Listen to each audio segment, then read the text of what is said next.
Vale, escucha esto. Un lunes por la mañana, voy a sacar una camiseta del cajón, como cualquier día, y me encuentro una que no es mía. Color gris oscuro, talla L, con el logo de un equipo de fútbol inglés que yo ni sigo. Y lo primero que pienso no es mi mujer me engaña, sino quién coño ha dormido en mi casa. Y lo curioso es que no sentí rabia. Sentí una calma helada.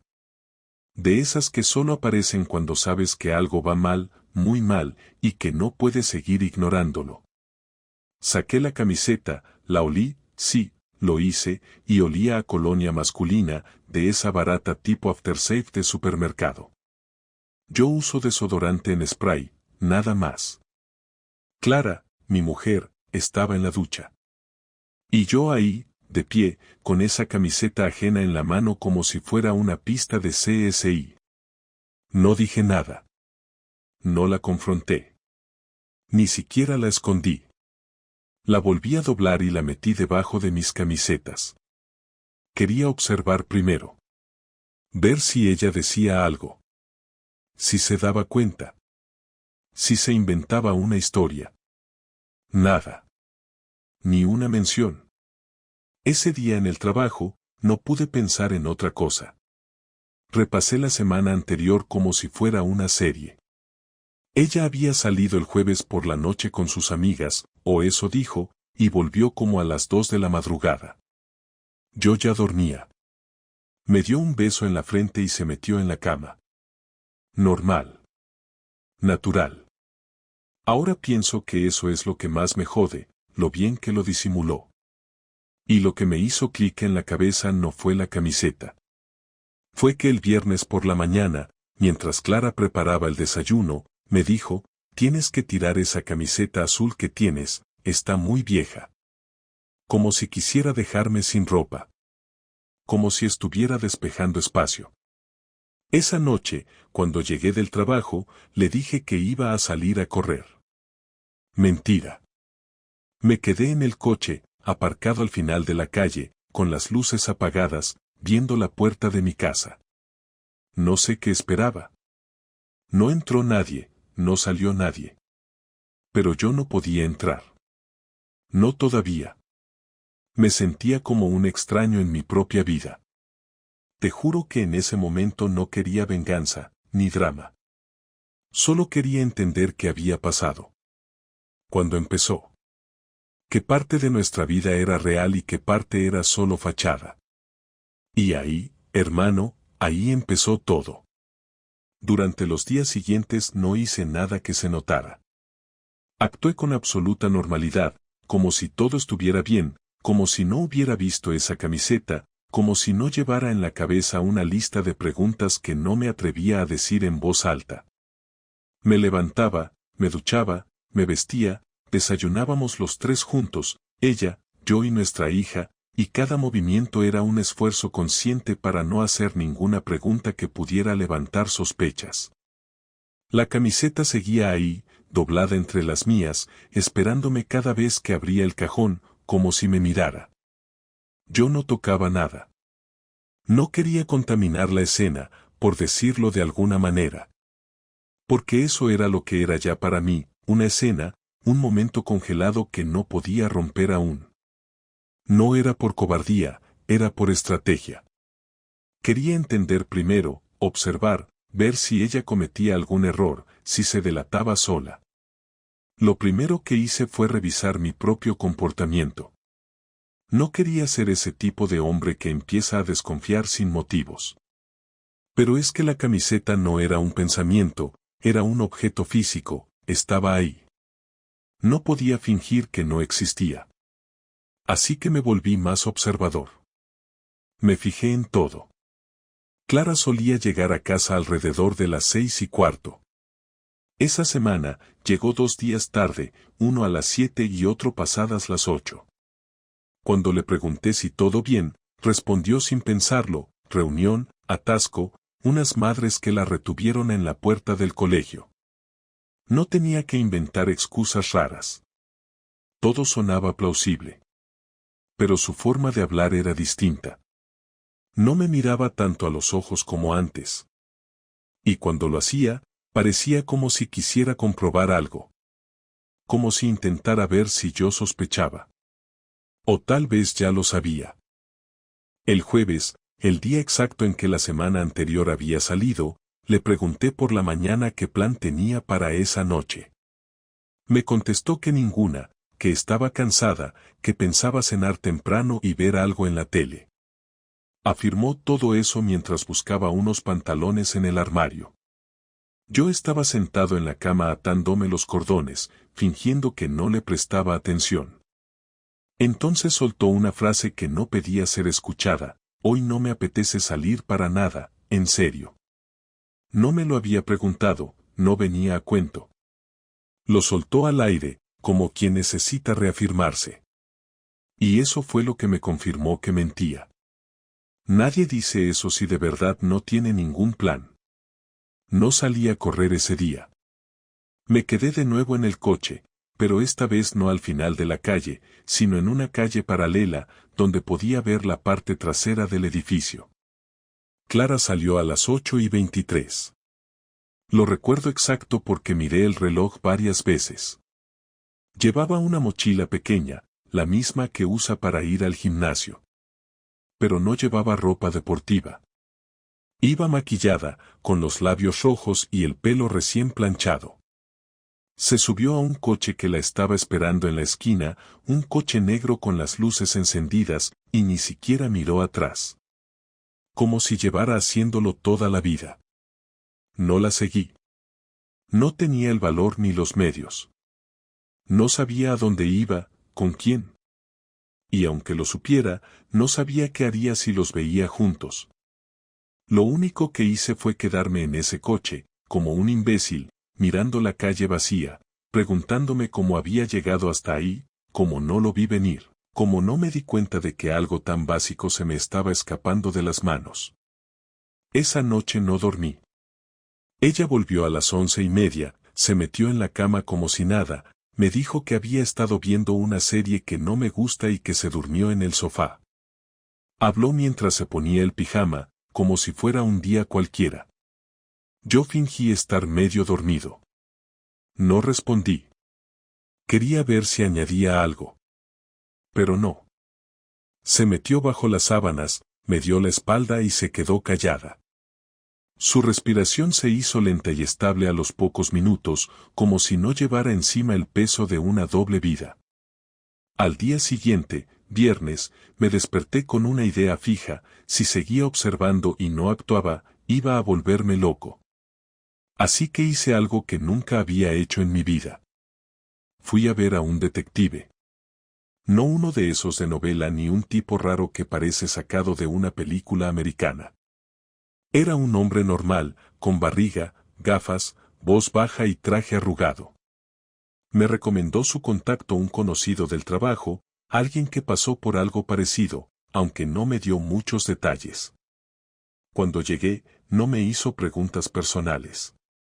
Solo me pidió la información básica: nombre completo de mi mujer, dirección, horarios, modelo de coche, posibles amistades, redes sociales, lugares donde suele ir. Le conté lo que sabía, sin adornos. Me escuchó en silencio, tomando notas. Al final me dijo que en una semana podría tener algo. Que fuera paciente. Que no hiciera nada que pudiera alertarla. La espera fue insoportable. Cada día fingía normalidad, pero mi cabeza estaba en otra parte. En el trabajo cometí errores. Olvidé reuniones. En casa, me costaba mirar a Clara sin sentir asco. No por lo que pudiera haber hecho, sino por la forma tan descarada con la que me mentía en la cara. Lo peor era pensar que, a lo mejor, nunca se detuvo a considerar cómo me afectaría todo esto. Como si yo fuera un extra en su historia. El martes siguiente recibí un correo del detective. Me pidió vernos al día siguiente por la tarde. No quiso darme detalles por teléfono. Me temblaban las piernas mientras subía las escaleras de su oficina. Me senté, y sin mucho preámbulo, me puso sobre la mesa un sobre con fotos impresas. Las saqué una a una, en silencio. No hizo falta que dijera nada. Clara entrando a un piso en el centro. Clara saliendo horas después. Clara en un bar, en una mesa para dos. Clara caminando de la mano con un tipo. Un tipo más joven que yo, con barba, alto, flaco, el tipo de tío al que Clara siempre decía que le parecían sin gracia. Pues ahí estaban. Juntos. No besándose, no en la cama, pero no hacía falta. Las manos, las miradas, la cercanía, era evidente. No pregunté cómo las consiguió. No pregunté cuánto tiempo llevaban viéndose. No quería saber más.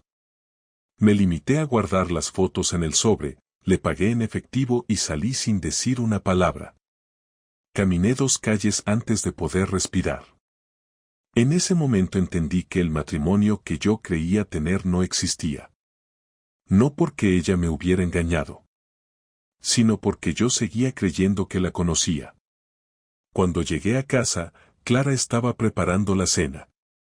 Me saludó como siempre, con una sonrisa tan perfectamente colocada que me dieron ganas de romper algo. Me metí al baño, saqué la camiseta del cajón y la volví a mirar. Ya no era solo una prenda. Era una bandera. Una señal clara de que yo había vivido en la ignorancia durante demasiado tiempo. Y eso, para mí, era más imperdonable que cualquier infidelidad. No me hizo falta planear cómo iba a confrontarla. Cuando tienes algo tan claro delante, no necesitas ensayo previo. La confrontación llega sola, porque te quema por dentro y te empuja. Esa noche, después de cenar, nuestra hija se fue a su cuarto con la tablet y yo me quedé en el salón con Clara, los dos en el sofá, como cualquier otro día. Ella estaba con el móvil, haciendo scroll en silencio, y yo tenía el sobre con las fotos en la mochila del trabajo, apoyada junto a la mesa. Me levanté, la abrí, saqué el sobre y lo puse sobre la mesa de centro, delante de ella. No dije nada. Solo me senté de nuevo y me crucé de brazos. Clara lo miró, luego me miró a mí, y luego volvió a mirar el sobre. No lo tocó. Solo preguntó con voz neutra, ¿qué es esto? Le dije, ábrelo y mira. Entonces lo hizo. Sacó las fotos, una por una, con lentitud. La expresión de su cara fue cambiando muy poco a poco, como si se resistiera a entender lo que estaba viendo. Cuando terminó, dejó las fotos sobre la mesa y se quedó mirándome fijamente. No dijo lo típico. No preguntó qué significa esto ni intentó negarlo. Solo me dijo, ¿desde cuándo sabes? Le respondí que desde la camiseta, aunque técnicamente fue desde antes, desde que todo en su forma de actuar había empezado a oler mal. Clara se quedó en silencio unos segundos. Luego respiró hondo y dijo, vale. Sí. Te estoy engañando. No te voy a mentir más. Así, directo, sin rodeos, sin llanto, sin súplica. Como si estuviera confirmando que se le había olvidado comprar leche. Lo primero que sentí no fue rabia, fue decepción.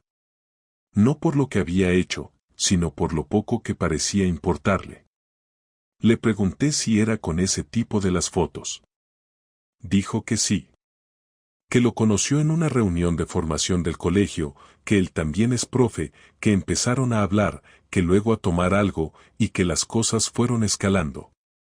Le pregunté desde cuándo. Dijo que desde hace unos 3 meses. Que empezó como una conexión emocional, usó esas palabras, y que luego pasó lo que tenía que pasar. Me dijo que al principio no sabía lo que sentía, que le daba miedo, que no quería hacerme daño. Ahí me reí. No pude evitarlo. No querías hacerme daño y te acostaste con otro, le solté. Me miró como si la pregunta no tuviera sentido. Me dijo que no era tan simple, que las cosas entre nosotros llevaban tiempo mal, que yo estaba distante, que siempre estaba cansado, que parecía que solo hablábamos de la niña o de las facturas. Le dije que eso era el matrimonio, que eso era la vida real, que nadie tiene una película romántica todos los días. Me respondió que necesitaba sentirse viva, que necesitaba recuperar algo que había perdido. ¿Y lo encontraste en él?, le pregunté. Dijo que no lo sabía. Que a lo mejor sí, a lo mejor no. Pero que con él se sentía escuchada, deseada, comprendida. Ahí me levanté del sofá y empecé a caminar por el salón, porque no podía quedarme quieto mientras la escuchaba justificar todo aquello como si fuera razonable. Le pregunté si pensaba seguir viéndolo. Se quedó callada. Luego dijo que no lo sabía. Le volví a preguntar si lo amaba. Dijo que tampoco lo sabía. Le pregunté si me seguía amando a mí. No contestó. Le dije que eso ya era una respuesta en sí misma. Me miró y me dijo, no sé qué quieres que haga, Javier. Le contesté que no quería que hiciera nada, que ya había hecho bastante. Que ahora lo que iba a hacer yo era decidir qué hacer con todo esto. Le dije que, de momento, no pensaba irme de la casa, porque la niña no tenía por qué pagar los platos rotos. Que íbamos a actuar con normalidad delante de ella, pero que en cuanto pudiera, nos sentaríamos con un abogado.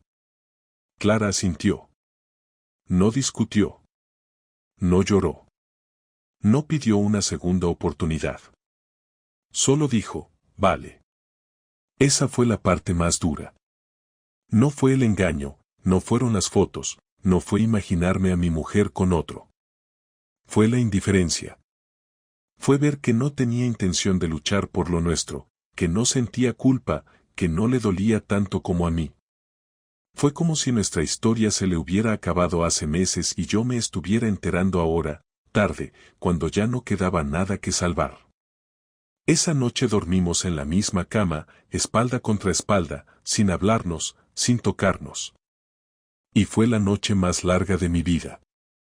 Me desperté varias veces, sudando, con el corazón acelerado, y cada vez que abría los ojos, recordaba que no había sido una pesadilla. Que era real. Que ella estaba a menos de 1 metro de mí y ya no era mi mujer. Era otra persona.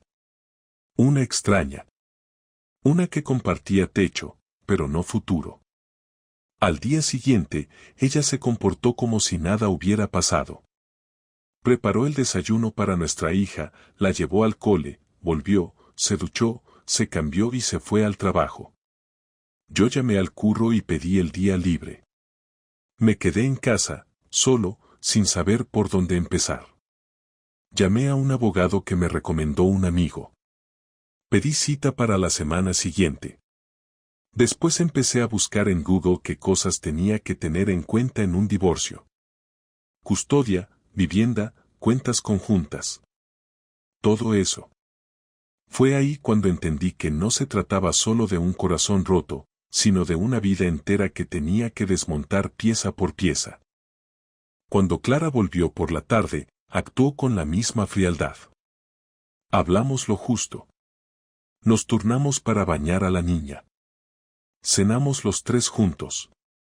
Cuando Martina se fue a dormir, nos quedamos en silencio en el salón. Me dijo que él le había escrito, que quería verla.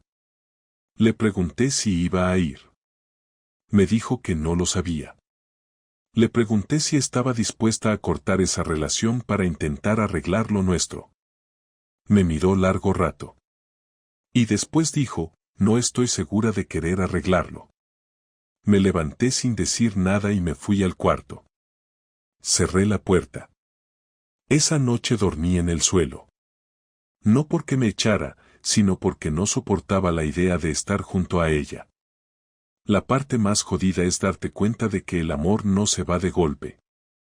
Que todavía la miras y algo dentro de ti se resiste a odiarla. Que una parte de ti sigue esperando que diga me equivoqué, que suelte un vamos a intentarlo, que llore, que suplique, que muestre algo. Pero no pasa. Y cuando no pasa, entiendes que ya está. Que tu historia se acabó.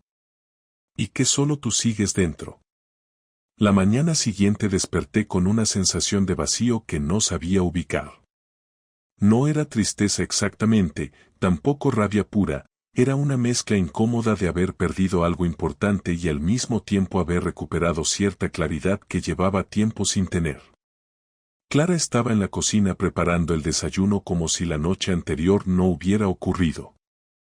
Hablaba con nuestra hija de forma normal, le preguntaba por un examen de mates y comentaba que después del colegio quería pasar por una tienda de material escolar porque necesitaba unas cartulinas para su clase. Yo me senté a la mesa y fingí estar en piloto automático, pero por dentro estaba tomando decisiones. Ya no quería esperar a ver hacia dónde se inclinaba ella, ya no quería que fuera Clara quien marcara el ritmo de la situación, porque su indecisión estaba convirtiendo la casa en un ambiente cargado que nuestra hija percibía aunque no entendiera qué estaba pasando. Después de llevar a Martina al cole, me encerré en el despacho de casa y me puse a revisar documentos del banco, contratos, extractos, facturas de la hipoteca y todo lo que tenía que ver con nuestras finanzas. No buscaba dividir nada todavía, pero quería entender exactamente qué posición tenía yo. Clara siempre decía que confiaba en mí para las gestiones económicas, pero lo cierto es que nunca mostró interés por revisar nada, algo que en aquel momento no sé si agradecer o maldecir porque significaba que no iba a tener demasiado margen para reclamar cosas que nunca había mirado. Ordené todo en carpetas, anoté fechas, calculé gastos. Hice todo ese trabajo sin prisa, pero con determinación. No era venganza todavía, era preparación. A media mañana, el abogado me llamó para confirmar la cita del martes siguiente. Me dijo que llevara todo lo que pudiera sobre ingresos, bienes, movimientos y cualquier prueba que quisiera aportar. Su voz profesional me tranquilizó más de lo que esperaba porque me dio la sensación de que no estaba caminando sin dirección. Le dije que allí estaría. Cuando Clara llegó de trabajar esa tarde, noté que estaba inquieta. No sabía si era por lo que había pasado entre nosotros o por él, pero algo en su forma de entrar a casa era distinto.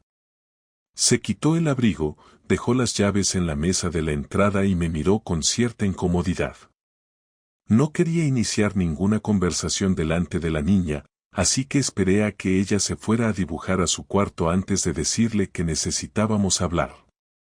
Clara se sentó en el sofá sin resistencia, como si esperara ese momento, y me dijo que había estado pensando todo el día. No supe si eso era bueno o malo. Javier, no quiero que esto se convierta en una guerra, empezó diciendo, y su tono ya me irritó porque parecía una frase estándar sacada de un manual de separaciones civilizadas. Le respondí que nadie estaba buscando una guerra, que lo único que estaba pidiendo era claridad, que no podía seguir viviendo en un punto muerto mientras ella decidía si seguía viendo al otro o si intentaba arreglar lo nuestro. Clara bajó la mirada y me dijo, no estoy segura de poder cortar esto ahora mismo. No gritó, no lloró, no se alteró, simplemente lo dijo. Y esa calma me dolió más que cualquier confesión del mundo. Le pregunté si lo había visto ese mismo día, y aunque tardó en responder, finalmente admitió que sí. Me explicó que habían hablado, que él le había pedido tiempo para hablar las cosas porque estaba encariñado, que ella se sentía responsable de no romperle el corazón, que no quería hacer daño a nadie. Ahí sí perdí la paciencia. Le dije que pensara un momento en lo absurdo que sonaba considerar los sentimientos de un hombre con el que llevaba 3 meses mientras ignoraba por completo los míos, los del hombre con quien había construido una vida durante 12 años. Ella solo se defendió diciendo que no era tan sencillo, que estaba confundida, que necesitaba aire. Te lo voy a poner claro, le dije. Puedes estar confundida, puedes necesitar espacio, puedes necesitar aire, pero lo que no puedes es tenerme a mí aquí como si estuviéramos bien mientras sigues con él. Así que hoy vas a decidir si esta casa es tu lugar o si el tuyo está con él.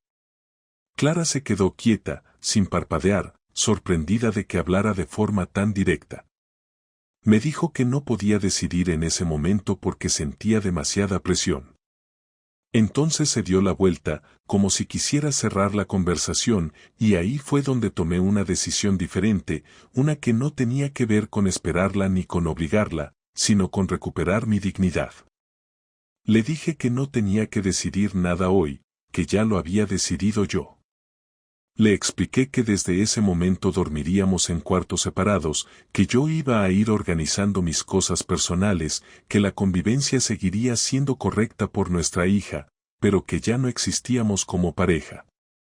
Ese anuncio la descolocó por completo, porque creo que esperaba que yo siguiera mendigando explicaciones o poniendo condiciones. Me dijo, ¿pero por qué haces esto tan rápido? Y le contesté, con toda la calma que pude reunir, que no era rápido, que ella llevaba 3 meses tomando decisiones a mis espaldas, que yo solo estaba actualizándome a la realidad. Esa noche se encerró en el baño casi 1 hora. No sé si lloró o habló con él o simplemente se quedó sentada en el borde de la bañera sin saber qué hacer, pero salió con los ojos brillantes, no exactamente rojos, sino como alguien que ha tenido que tragarse muchas palabras. No hablamos más. Yo dormí en el sofá cama del despacho. No es cómodo, pero al menos no tenía que aguantar su respiración a mi lado, ni el sonido familiar de su manera de revolverse entre las sábanas. A partir del día siguiente, empecé a planear mi venganza. No una venganza de gritos ni de escándalos, ni de tirar sus cosas por la ventana, sino algo más frío y estructurado. No se trataba de devolver el dolor, sino de que sintiera consecuencias. Quería desmontar la seguridad con la que había actuado. Empecé por lo más básico, recopilé toda la información sobre sus horarios para entender qué día solía verlo. Revisé los movimientos bancarios para identificar gastos que no coincidieran con las rutinas habituales y recopilé facturas de restaurantes en los que yo no había estado. No para chantajearla, sino para que no pudiera negar nada en el proceso legal. No quería gritos, quería hechos. También preparé un documento detallado con mis aportaciones económicas a lo largo de los años. Nunca lo hice para presumir ni para llevar cuentas, pero ahora entendía que en un proceso de separación era importante demostrar que había sido yo quien cargó con la mayor parte de los gastos del hogar, mientras ella tenía un horario más cómodo y menos responsabilidades domésticas. No para humillarla, sino para equilibrar la balanza si intentaba pedir más de lo justo. Cuando Clara descubrió que yo había movido mis cosas al despacho de manera definitiva, se quedó en la puerta, miró el armario abierto y dijo, «Esto parece muy definitivo». Yo le contesté que definitivo habría sido si hubiera querido destrozarlo todo, pero lo que estaba haciendo era mantener orden. Le expliqué que no tenía intención de convertir nuestra casa en un campo de batalla. Ella solo respondió, «No me esperaba que fueras así». Esa frase me pareció una muestra clara de lo poco que me había conocido, porque siempre confundió mi paciencia con debilidad. Le respondí que yo tampoco me esperaba lo que ella había hecho y que por eso estábamos en la situación en la que estábamos. Los días siguientes fueron tensos pero silenciosos. Nuestra hija vivía su rutina sin notar demasiado, aunque en algunos momentos nos miraba a los dos con esa intuición que tienen los niños para captar cosas que los adultos intentamos disimular. Clara seguía con sus idas y venidas, pero ya no me daba explicaciones. Y yo ya no las pedía. Cada gesto suyo, cada mensaje que evitaba que yo viera, cada vez que salía maquillada a horas en que antes no lo hacía, todo eso se iba acumulando como piezas que confirmaban que mi decisión de no esperar más era correcta. Yo ya no estaba interesado en salvar lo que quedaba, estaba interesado en que no me arrastrara con su caos emocional. La venganza iba tomando forma como un plan silencioso. No quería arruinarle la vida, pero sí quería que se diera cuenta de lo que significaba haberme traicionado de esa manera. Quería que su comodidad desapareciera, que sintiera que las decisiones tienen efectos reales, que no puedes destruir la confianza de alguien y luego pretender seguir con la vida como si nada. Lo curioso es que en ningún momento pensé en vengarme del otro hombre. Para mí, él era irrelevante. No existía más allá de ser el receptor de algo que no era suyo. Mi problema era ella. Mi ajuste de cuentas era con ella. Y fue en ese punto, cuando el ambiente era casi irrespirable pero estable, cuando llegó el día en que decidí ejecutar el primer paso real de la venganza. No tenía que ver con violencia, ni con escándalos, ni con destruir objetos. Era algo más calculado, algo que iba a afectar su día a día y que, al mismo tiempo, me daría una ventaja enorme para lo que venía después. El primer paso que decidí dar fue cerrar la cuenta bancaria conjunta que compartíamos desde hacía años y abrir una nueva únicamente a mi nombre. No fue una decisión impulsiva ni motivada por la rabia, lo hice porque entendí que no podía seguir financiando la vida de alguien que ya no era parte de mi equipo. Durante los primeros días, Clara no se dio cuenta, ya que la cuenta aún tenía algo de saldo, y todo seguía funcionando con normalidad, pero sabía que en algún momento iba a notarlo. De hecho, ocurrió un viernes por la tarde, cuando intentó pagar una compra online y su tarjeta fue rechazada. Entró al despacho con el teléfono en la mano y me preguntó si había algún problema con la cuenta del banco. Le contesté sin rodeos que no existía ningún problema, simplemente que había decidido sacar mi dinero y que ya no tendría acceso a él. Se quedó mirándome, no indignada, sino confundida, como si no entendiera por qué hacía algo así si supuestamente estábamos tratando de mantener las cosas estables por nuestra hija. Le respondí que cuidar a nuestra hija no incluía mantener sus escapadas, sus cenas con otro ni sus desplazamientos para ver a alguien con quien me estaba engañando. No lo dijo, pero lo pensó claramente, que estaba exagerando. Lo vi en su cara, en la forma en que entrecerró los ojos como si intentara procesar lo que estaba pasando. Le repetí que ella era libre de hacer lo que quisiera con su vida, pero que yo también lo era, y había elegido no pagar más por una farsa. Ese mismo día empecé a contactar con amigos cercanos, no para contarles detalles, sino para preparar el terreno. Iba a necesitar un par de ellos como testigos en ciertos documentos y sabía que no podía aparecer de la nada pidiéndoles favores sin ningún contexto. Les dije, sin mucho rodeo, que Clara y yo estábamos en proceso de separación y que estaba organizando todo para que fuera lo menos conflictivo posible, pero necesitaba que ciertas cosas quedaran bien documentadas. No hicieron preguntas incómodas. Me dijeron que sí sin dudarlo. Uno de ellos, Marcos, incluso me ofreció un espacio en su casa por si necesitaba pasar unos días fuera con la niña, lo cual agradecí, aunque no tenía intención de irme de inmediato. Al día siguiente, después de dejar a nuestra hija en una actividad extraescolar, aproveché que Clara se había quedado sola en casa para sentarme con ella y explicarle los próximos pasos. Le dije que ya había hablado con un abogado y que el martes tendríamos una primera reunión conjunta para establecer los términos de la separación legal. Ella me miró sin hablar, sin moverse, como si le costara aceptar que el proceso ya había comenzado. Intentó preguntar si aún había margen para hablar las cosas, pero no respondió ni una sola vez con claridad si pensaba terminar su relación con el otro. Le dije que ya no era un tema de sentimientos, que ya no esperaba que ella tomara decisiones por mí, que ahora era yo quien había tomado las riendas y no pensaba detenerme. Esa misma tarde empecé a recopilar pruebas de convivencia, tareas de crianza, horarios de cuidado de nuestra hija y cualquier cosa que pudiera demostrar mi implicación diaria como padre. Me di cuenta de que, durante años, había sido yo quien se encargaba de casi todo lo que tenía que ver con el funcionamiento de la casa. Clara trabajaba solo por las mañanas, tenía tardes libres, pero rara vez se ocupaba de las tareas básicas sin que yo se lo pidiera.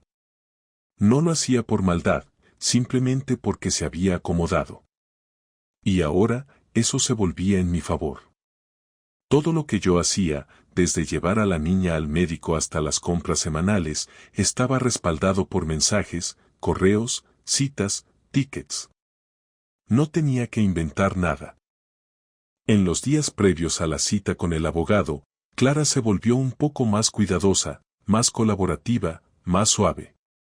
No sé si era porque veía que todo se estaba poniendo serio o porque, de alguna forma, aún pensaba que podía controlar la situación si mostraba una actitud amable. Incluso me ofreció preparar la cena una noche, algo que no hacía desde hacía semanas, y me preguntó si necesitaba ayuda con unos documentos que tenía sobre la mesa. No se lo dije, pero sabía que ese tipo de gestos no venían del arrepentimiento. Venían del miedo. Miedo a perder comodidad, a que su vida cambiara más de lo que esperaba. No me detuve a pensar si eso me daba satisfacción o pena. Simplemente lo registré como parte del proceso. El día de la reunión con el abogado llegó y ella fue puntual. Nos sentamos los tres en una pequeña sala sin ventanas y él explicó de forma clara que lo primero era definir si queríamos una separación legal temporal o si íbamos a iniciar directamente el proceso de divorcio. Yo dije que divorcio. Clara no lo discutió. Preguntó algunas cosas sobre la vivienda, sobre cómo sería el régimen de visitas si uno de los dos decidía mudarse, y sobre la manutención. En ningún momento habló del otro hombre. En ningún momento mencionó el motivo real por el que estábamos ahí. No lo necesitaba. Los documentos, las fotos y los datos estaban sobre la mesa. El abogado tomó nota de todo y nos dio una lista de tareas, que debía aportar cada uno, que se necesitaba firmar, cómo se organizarían las cuentas a partir de ese momento. Salimos de allí en silencio. Subimos al coche y ella fue la primera en hablar. ¿De verdad quieres hacer esto así, tan frío? Me giré hacia ella y le dije que esto no tenía nada de frío, que si realmente fuera frío no estaría sentado a su lado en ese coche, ni habría organizado todo con respeto y sin escándalos. Le dije que lo que era frío fue acostarse con otro mientras yo estaba en casa, preparando la cena para los tres. Eso sí era frío. Y lo peor era que ni siquiera había intentado esconderlo del todo. Ella no dijo nada. Miró por la ventana y se quedó callada el resto del camino. Durante los días siguientes se repitió una constante, Clara intentando fingir que aún quedaban espacios compartidos, como si la vida familiar no se hubiera fracturado por completo, y yo desmontando esa ficción paso a paso.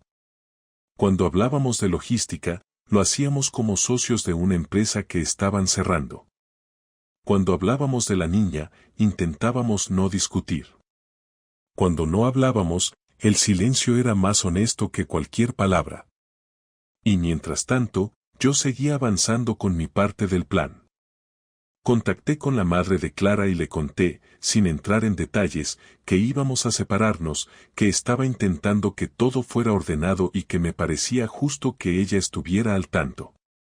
No lo hice por cortesía, lo hice porque sabía que Clara iba a contar su versión más adelante y prefería que la primera impresión viniera de mí.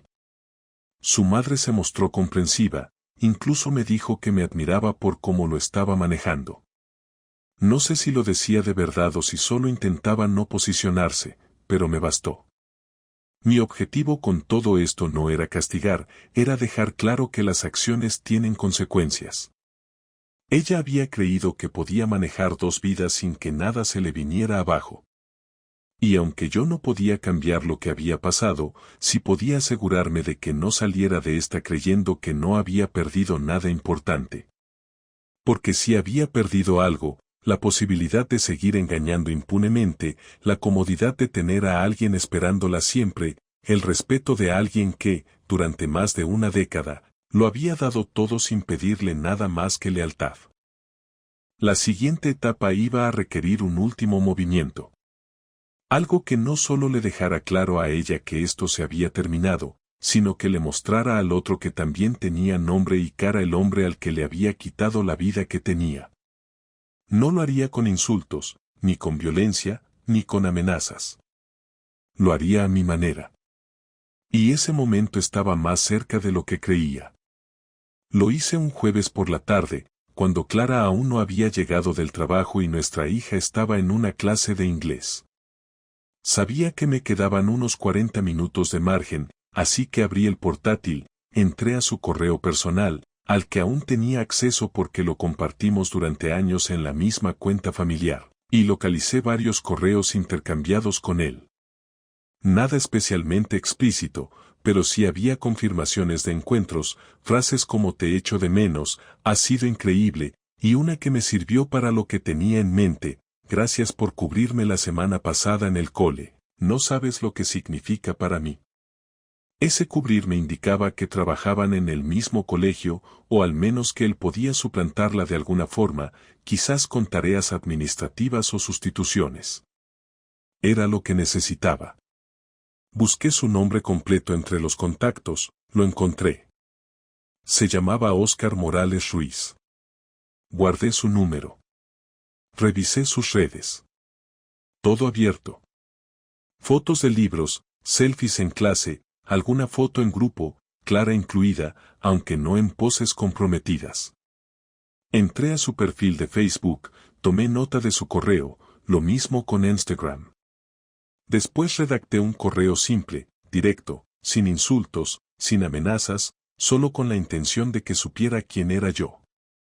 El asunto fue su nombre completo, en mayúsculas. El cuerpo del mensaje decía, soy Javier, el marido de Clara. Sé quién eres, sé lo que hacéis desde hace meses, y no tengo intención de perseguirte ni de hablar contigo. Solo quiero que sepas que existo, que estás con una mujer casada y que mientras tú la veías a escondidas, yo criaba a su hija y sostenía su casa. A partir de hoy ya no podrás seguir diciendo que no sabías lo que estabas haciendo. No me cantas. No quiero saber nada más de ti. No firmé con mi apellido. Solo Javier. Le adjunté una de las fotos que tenía, esa en la que él y Clara están en una terraza, tomados de la mano, mirando al móvil como si estuvieran de luna de miel. La más neutra, pero también la más clara. Envié el correo. Cerré el portátil. Me quedé sentado un rato, sin moverme, sin pensar demasiado. No era euforia lo que sentía. Era alivio. Clara llegó a los 20 minutos. Me preguntó si había recogido a la niña. Le dije que aún no, que estaba a punto de salir. Me miró raro, como si notara algo. Yo simplemente me levanté, cogí las llaves y me fui. Cuando regresamos, noté que ella ya había revisado el portátil. No me lo dijo, pero vi el gesto. Tenía el ceño fruncido, la mandíbula tensa. Se había dado cuenta. No me preguntó nada durante la cena. No hizo ninguna mención hasta que nuestra hija se fue a dormir. Entonces me paró en el pasillo, sin levantar la voz, y dijo, ¿qué has hecho? Le respondí, lo que tú no tuviste el valor de hacer, dar la cara. Se cruzó de brazos, incómoda, pero no sorprendida. Me dijo que ahora todo se iba a complicar más, que no sabía cómo iba a manejar la situación con él, que era innecesario haberlo involucrado. Le pregunté si le preocupaba lo que él pensara de ella. Me respondió que no era eso, que simplemente estaba intentando que las cosas no se fueran al carajo de forma violenta. Le solté una frase que llevaba semanas guardando, las cosas se fueron al carajo el día que te acostaste con otro, Clara. Lo único que estoy haciendo es empujarlas hasta el fondo, porque tú no tuviste huevos de asumirlo. Ella no respondió. Se quedó callada. Me miró con una mezcla de odio y culpa. Luego se fue al dormitorio, cerrando la puerta con fuerza, como si eso sirviera de punto final. Durante los días siguientes, Clara cambió completamente. No sé si discutió con él, si él le respondió, si se sintió humillada, pero su actitud fue distinta.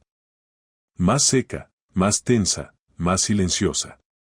Ya no intentaba fingir que la casa era un hogar. Ya no preguntaba si quería que cocinara algo, ya no preguntaba por mi día, ya no decía nada innecesario. Todo eran frases prácticas, logísticas, necesarias. Por mí mejor. Yo tampoco quería ninguna reconciliación. Ya no quedaba nada de eso. El divorcio se concretó 2 semanas después. Repartimos bienes sin grandes discusiones. Me quedé con la casa y la custodia compartida con régimen flexible, lo cual ella aceptó sin pelear. No pidió pensión. Supongo que le daba vergüenza. El acuerdo lo firmamos en la oficina del abogado, sin decir una sola palabra fuera del contenido legal. Cada uno salió por una puerta distinta. Yo fui a trabajar después, como si fuera un martes cualquiera. Con el tiempo entendí que mi reacción no había sido una forma de venganza tradicional, no le grité, no la expuse públicamente, no destruí nada material. Pero si había roto algo importante para ella, el silencio cómodo que le permitía tener dos vidas. Hice que ese otro hombre supiera que yo existía, que había sido parte de una traición, y le quité la opción de seguir creyendo que era una historia romántica sin víctimas. Le recordé que toda decisión tiene un precio. Lo que pasara entre ellos después ya no me importaba. Si seguían juntos, era cosa suya. Si él la dejaba, tampoco me hacía sentir mejor. Ya no era mi batalla. Mi hija supo poco. Solo lo justo. Le dijimos que mamá y papá iban a vivir en casas diferentes pero que ambos la queríamos mucho. No lloró. Hizo muchas preguntas, algunas difíciles de contestar. Le respondí siempre con la verdad adaptada a su edad. Me dolió tener que dividir su tiempo, pero al menos me quedó la tranquilidad de que la separación fue lo más limpia posible para ella. Hoy, meses después, puedo decir que no me arrepiento de nada. Volví a salir con amigos, retomé aficiones que había dejado de lado, organicé mi vida sin tener que pedir explicaciones a nadie. La relación con Clara es mínima, pero correcta. Nos vemos cuando hay que intercambiar a nuestra hija, en reuniones escolares, en fiestas de cumpleaños. No hablamos más de lo necesario. Ya no duele. Tampoco siento odio. Siento distancia, como la que se siente con alguien que fue parte de tu vida en otro tiempo y ya no tiene sitio en el presente. No tengo intención de repetir la historia con otra persona por ahora. Estoy bien solo. Tranquilo. Libre. Y eso, después de todo lo que pasó, es más que suficiente.